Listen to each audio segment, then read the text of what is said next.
The Winnipeg Jets are making a big gamble that the kids are going to be all right next season. Right move, or are the Jets going up the wrong route? Find out on tonight's episode of Locked On Winnipeg Jets.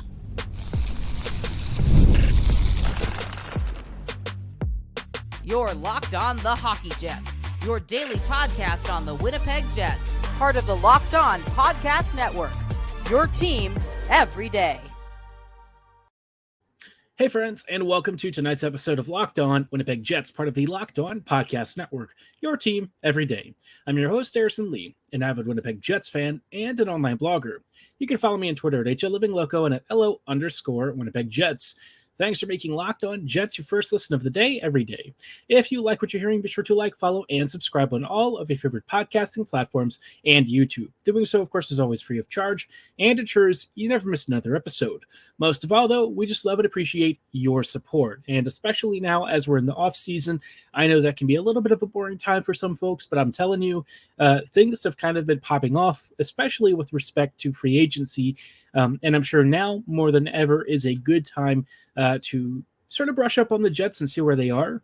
And if you're tuning into tonight's episode, like I said, this episode we're going to be talking and opening with, the Jets seemingly suggesting what their angle for free agency is. Right, the Jets do not appear to be making very many signings, and if that is the case, Winnipeg is kind of moving in a direction where they're expecting internal improvement versus external help, at least from free agents. This does not rule out trades, but it certainly means that the kids are going to be the ones that the Jets turn to primarily next season. We'll talk about that and what it means for Winnipeg going forward in just a moment. But before we go any further, just wanted to let you know that today's episode is brought to you by FanDuel. Make every moment more, because as the playoffs wind down, sure, the sports may stop sportsing like we want them to, but you know what? FanDuel is hooking you and all customers up with a boost or a bonus daily. That's right, there's something for everyone every day, all summer long. Visit FanDuel.com/lockedon to get started. Now, like I said, Shovel Day Off gave some commentary. Was it the day before yesterday? I think it was yesterday. Sort of addressing Winnipeg's approach to free agency, more implying than I think directly stating.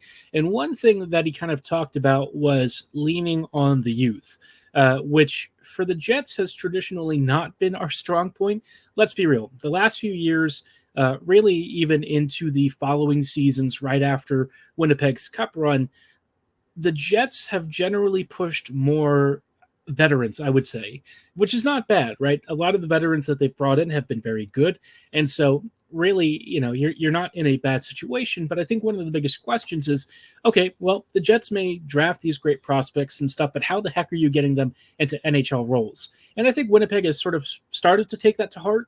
I think that there's obviously some angst over the Rucker McGroarty thing, but hearing Shovel Day Off's comments, I would say more specifically with respect to guys like Cole Perfetti, is probably good news for the Jets, right? I think Winnipeg long-term has needed to adopt a really stronger commitment to draft and develop, because every team drafts and develops, but Winnipeg especially has to rely on it a little more than other squads, because let's be honest, it is harder for the Jets to attract some really top-end talent, which is not necessarily the worst thing, but you are starting out with a disadvantage compared to a lot of other squads. And so for the Jets, I think the biggest question is, what is the pipeline like, and how do you make it turn into something tangible for the Jets? And I think Winnipeg is starting to push in the direction of playing more and more of their young prospects, because quite honestly, the Jets have a class of kids that are likely ready to graduate. We don't often see that with a lot of their young players, because recently let's be honest, they fired a lot of draft picks into the sun for some rentals and stuff, which is, again, given where the Jets were, not a problem. But I think going forward, it's obviously important that the Jets do kind of replenish their pool at some point and start to draw from that again for some major roster talent. And the group that we're likely looking at this upcoming season, again, we've hammered it home several times before. I'll just say it one more time in case you're wondering. It's Lambert, Chibrikov, and Heinola. So you've got three potential upgrades in a number of positions. Heinola, I would expect to be in the third pairing. Chibrikov, maybe the third or fourth line. And I would say Lambert's somewhere in the top 9. I don't know what exactly the plan with him is yet. He does look like he might be able to play further up the lineup, maybe in a wing role. I don't know that he's going to win the second line center spot out of camp. I did see somebody on Twitter sort of debate me on this, that it would be more preferable for him to play like 20 minutes a night at the AHL level, centering the first line. And I wholeheartedly disagree. I think if anything, obviously you don't want to keep playing guys out of position from what you want them to develop into, but like Lambert is probably capable of doing both. I think he's a better center overall, but that's at the minor league level, right? We haven't really thrown him to the wolves yet with a really tough assignment. And so from that perspective, I don't think it's bad if he sort of swaps in and out of a couple of positions here this upcoming season. See what he's comfortable with, and then kind of decide towards the midway point or something if you want to really stick him in one particular spot. Do I think he's likely to find himself a really good NHL role quickly? Yes. I just question where it's going to be. His transition and skating are definitely the kinds of things that can help him be a really good winger, but his passing and offensive creativity are certainly something that could be suited to either position. So you have some real flexibility, and depending on what happens with Perfetti in camp, if he's played at second line center too, you have some real options to sort of insulate Lambert's perhaps early naivete. He's a young kid. He really only has one NHL game of experience at the end of the season, so there's going to be growing pains. You just have to expect it. What is the biggest question? Is this the right approach? And I think you already know where I'm going with this. The answer is obviously yes. I think of the gambles that you can make, I'd prefer the Jets lean in on their internal talent versus spending lots of free agent money and making really risky trades that don't really improve and move the ceiling up for the Jets. Winnipeg, I think, has always struggled with lots of guys who can certainly help their floor, which is fine. You raise the floor a la Sean Monahan or Tyler Toffoli, but the ceiling has kind of remained a little bit of a question mark in terms of Winnipeg's potential. And that's where I think having these kids who are going to be backing an all right enough, current veteran roster, I think that's where you're going to see some real growth. And again, like I said, I expect next year to be a bit of a learning process. I think I would be lying if I said things were going to be smooth, especially early. We could be looking at a year in which the Jets struggle to even make the playoffs. I'm not saying that's going to happen for sure, but it is kind of something I've sort of prepared myself for. I would not be shocked at all if the Jets struggle to make a wild card or something, just because you're going to have 3, maybe even 4 rookies if there's somebody that we haven't considered yet, perhaps making the team. And with all of that, it is going to be a little bit of an adjustment period. You've got a lot of young talent coming in. But I would say that it's worth it in the long run, right? Let the kids, stumble around early. Let them figure it out at the NHL level. If there are some who are really struggling to keep up, you can revisit that question and maybe demote if you need to. But I don't know that that's necessarily what I'm expecting to happen. I think that there's going to be mistakes. I think that there's going to be some turnovers and stuff that you're going to say, yeah, rookie error, something that's just going to sort of, I would say, clear out eventually. But overall, I'm endorsing this move from Winnipeg's front office. Where I think I still have some question about it is okay, what happened with the whole McGroarty thing? Was it him that stopped talking, earlier this year, and that's why there's been no progress? Is there any chance that you can repair that bridge? I'm pretty sure it's burned. I don't think that there's any real place for him on this team anymore, despite the fact that there are actually places for him on this team now. So that's an interesting conversation to revisit, but I suspect at some point he's just going to get traded. I think with how his camp has been and how the Jets probably view trying to cross that bridge again, I don't think that there's a real appetite for coming together and resolving some of the differences. So it is what it is. It's not ideal, but I mean, what else is new, right? The Jets just have to make do, and I think that is, as always, one of the most important things. Now, in the meantime, obviously, the Jets are still working on some business. Cheveldayoff did kind of imply that there was some stuff that they were waiting for before they kind of got busy announcing. I think that was prior to the Colin Miller announcement. I could be getting my timelines mixed up, but of course the free agent pool is starting to shrink rapidly, and the Jets really haven't brought in a ton. We'll talk about some of their primary moves and how much it really moves the needle here in just a little bit as some of these, I guess, remaining moves continue to straggle in or whatever. But let's be honest, right? The Jets probably aren't going to be really big spenders. That's what we sort of said yesterday. And I think that's probably not the worst thing when it comes to free agency.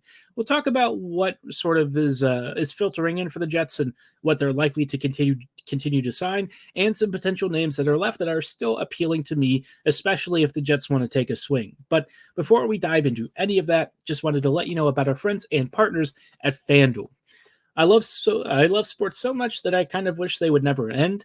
Obviously, the playoffs are over for not only the Jets but the rest of the NHL. Cup final has concluded. We've got our Cup winner, and the NBA is also over. So you're left with not a ton of options. There's the Euros if you love footy, and you've also got some racing, but obviously F1 is already predetermined, and IndyCar is still pretty fun, but perhaps some people don't always get into it. But baseball is there. All that said, right, sure, the sports may not be kicking as much as we want them to, but FanDuel lets you keep the sports going whenever you want. You can win big with FanDuel, and they have tons of great offers. All you have to do is open up the app and dream up bets anytime you're in the mood. And this summer, FanDuel is hooking up all customers with a boost or a bonus daily. That's right, there's something for everyone, every day, all summer long. Head on over to FanDuel.com and start making the most out of your summer. FanDuel, official sports betting partner of Major League Baseball. Hey friends, and welcome back to tonight's episode of Locked On Winnipeg Jets, part of the Locked On Podcast Network, your team every day.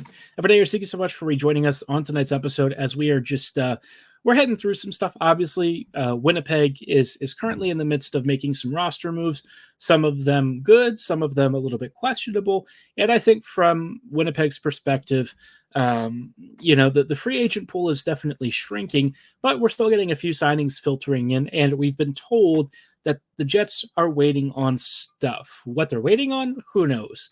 I don't know if there are more contract extensions that they're hoping to get done. Obviously, they've qualified a few guys, but let's be real, right? Things are pretty quiet. But we did get a signing earlier today. We'll chat about that and what sort of remains for the Jets to maybe try and sort through over the next few weeks.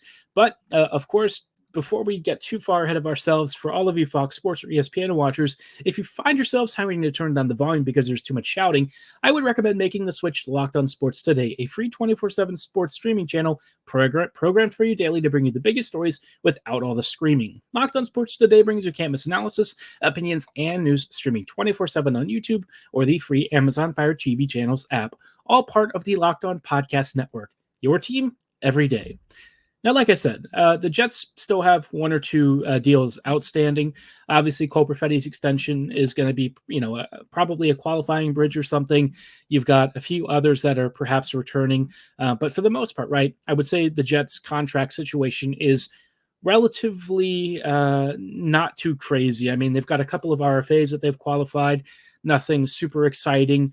But they did sign Jarrett Anderson-Dolan here today for like a 2-year deal.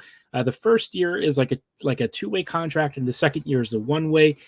By and large, I predict him to be moose fodder. But Jad is, a really quality AHLer. He was really good for Ontario last year, and I think for the Moose, given that the Jets don't have a lot in their farm system, especially of what they're about to do to it when they start plundering Shiberkov and Lambert, it is a bit of a void, right? And the Moose aren't necessarily supposed to be super competitive, but for the Jets, it is kind of nice to have both of your products having a supportive winning environment. So I expect Jarrett will start out at the Moose level.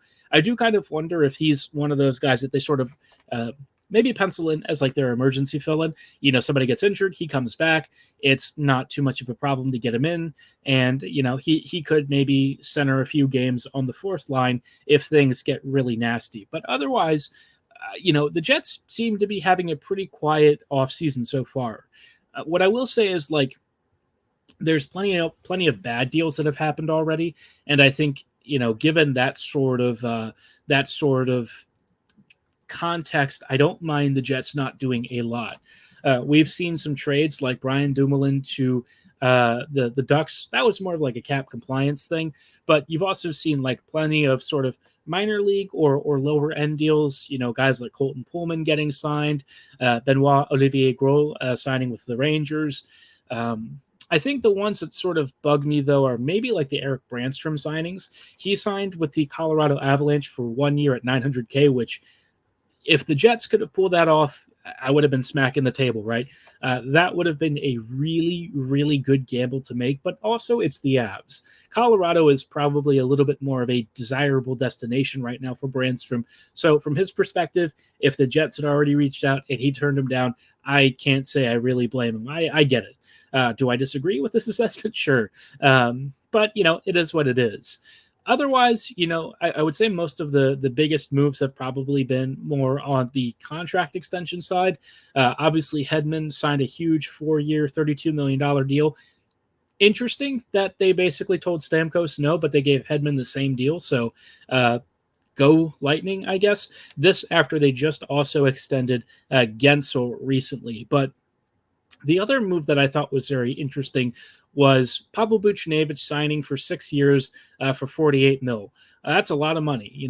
$8 million per season is a good value signing for Buch, but also given where the Blues are, I just don't know, right? Like the St. Louis probably feels like they're more competitive than I might say they are, which is fine. But I do have to ask, like, okay, so what's your, timeline for a plan? Are you really investing in this team? Is this a deal that you expect not to last on your books for too much longer? I don't know. But of the contracts, I would say that's a little bit of a questionable one, just because I feel like the Blues, let's be real, they're kind of in a weird spot of sort of needing to rebuild, but also maybe they feel that they're a little bit better than they really are. As far as the Jets are concerned, they did miss out on Tomas Tatar. He's going back to the Devils for 1 year at $1.8 million. If you're going for like a KG veteran, I wouldn't have minded him. Tatar is a really fun player and certainly somebody who could not necessarily move the needle, but be a really solid player. As far as Adam Henrique is concerned, he actually was offered like a 2-year, $3.5 million per season deal by the Jets, which I think is fair. In terms of him turning it down, I don't think that's necessarily the worst for Winnipeg. Henrique signing would have been fine. I really wouldn't have been upset or opposed to it.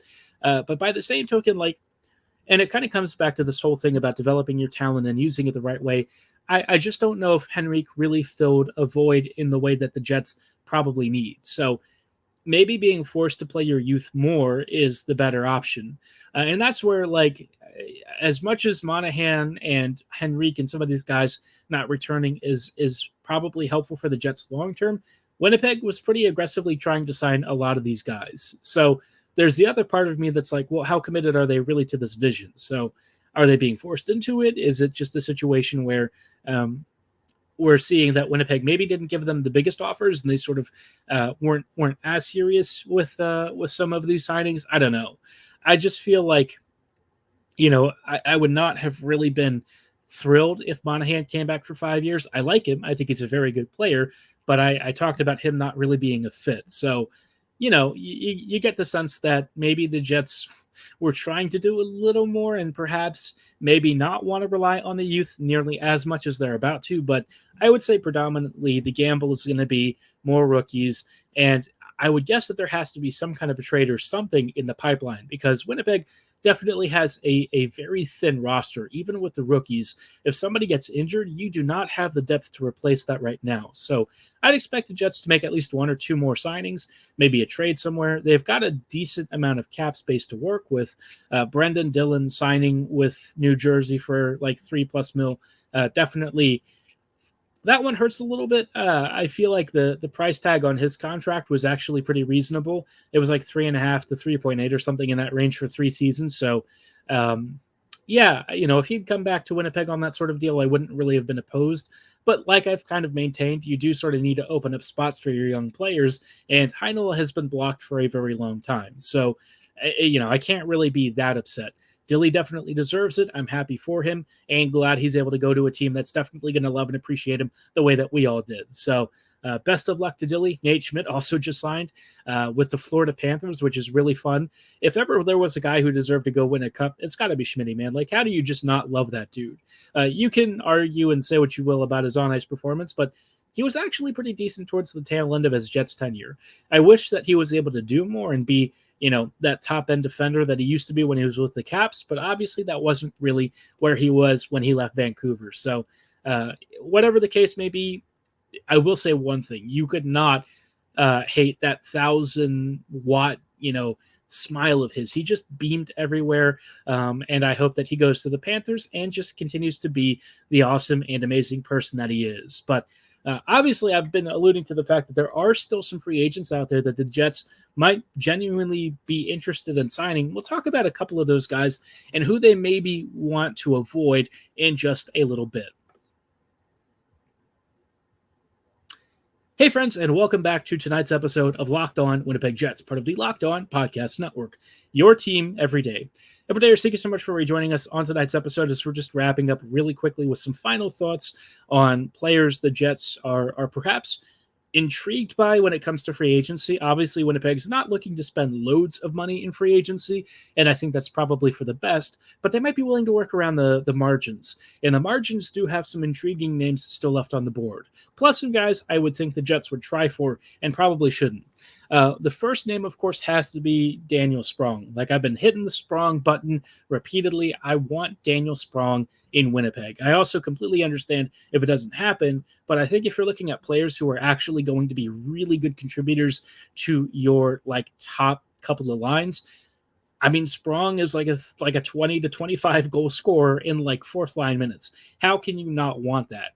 I could see him easily being a really high impact middle six player for the Jets, and he would also offer a really good power play option for the second unit. Somebody who can give that second unit just even more threat, a little more variety and versatility, and at even strength, he's also a phenomenal goal scorer. The guy just seemingly finishes on a crazy amount of chances, and he's done it pretty consistently. So I don't worry that he gets to the Jets and suddenly the goal scoring dries up. I think that's just a feature of his game. So that's one that I could see being of interest. Another guy that I do have some time for, even if he's obviously not what he was projected to be when he was originally drafted, it's Filip Zadina.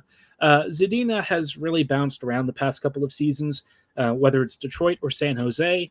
And with the Sharks, obviously things didn't go super well, relatively speaking. He was getting 13 minutes a night. He did have 23 points, but I'm sure people are going to see his minus 44 and think, oh, Lord, he had to have been really terrible.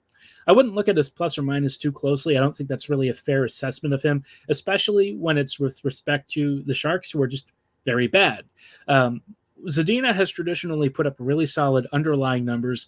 And look, I think at this stage of his career, he's kind of at that stage where, the potential for him to really grow into a top six player has probably passed him by a bit.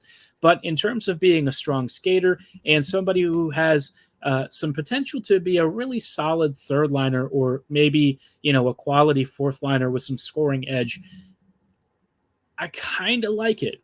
I think he would be willing to join Winnipeg on a relatively inexpensive contract. I think at this point, he's just looking for a place to roost in general. And in terms of somebody who still has a young age that could potentially be room for growth, right? Maybe Arniel can find something with him.